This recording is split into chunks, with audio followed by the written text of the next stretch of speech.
इन चार से सिर्फ पल भर का आनंद मिलता है। कुछ बातें ऐसी हैं जिनसे हमें कुछ ही पलों के लिए आनंद मिलता है। थोड़े समय बाद ही ये चीजें नष्ट हो जाती हैं। आचार्य चाणक्य ने भी अपनी एक नीति में 4 ऐसी चीजों के बारे में बताया है जिनसे कि हमें कुछ ही समय का आनंद मिलता है। आइए जानते हैं ये बातें कौन कौन सी हैं। 1. आकाश में घिरे हुए बादलों की छाया। जब भी आकाश में बादल घिराते हैं तो उसकी छाया बहुत ही सुखद लगती है।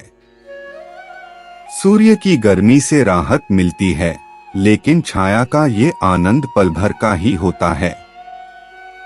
बादल पल भर में ही चले जाते हैं और सूर्य की गर्मी फिर से बढ़ जाती है।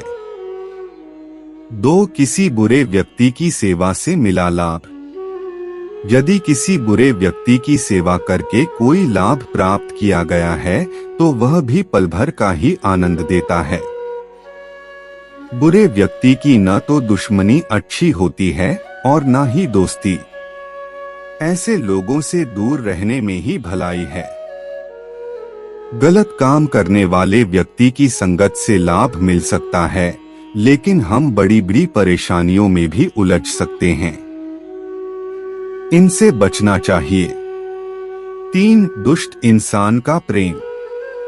यदि कोई व्यक्ति दुष्ट स्वभाव का है तो उसका प्रेम पल भर के लिए ही होता है। दुष्ट स्वभाव के लोग पल भर में ही प्रेम भूलकर दुष्टता कर सकते हैं। इन लोगों का प्रेम थोड़े समय के लिए ही आनंद दे सकता है।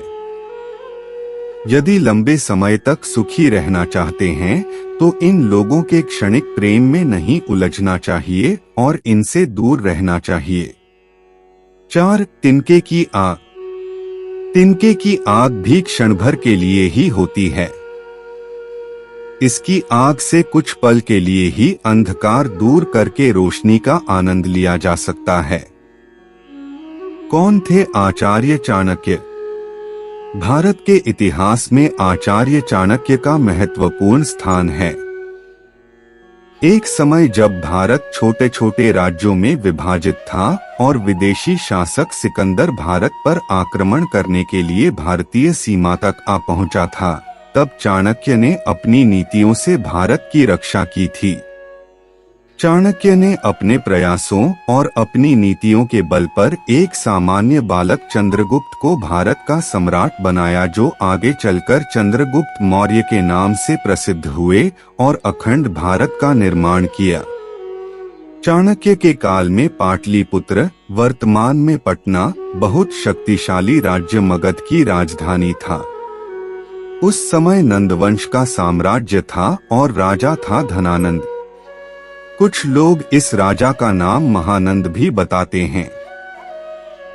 एक बार महानंद ने भरी सभा में चाणक्य का अपमान किया था और इसी अपमान का प्रतिशोध लेने के लिए आचार्य ने चंद्रगुप्त को युद्धकला में पारंगत किया। चंद्रगुप्त की मदद से चाणक्य ने मगध पर आक्रमण किया और महानंद को पराजित किया। आचार्य चाणक्य की नीतियां आज भी हमारे लिए बहुत उपयोगी हैं।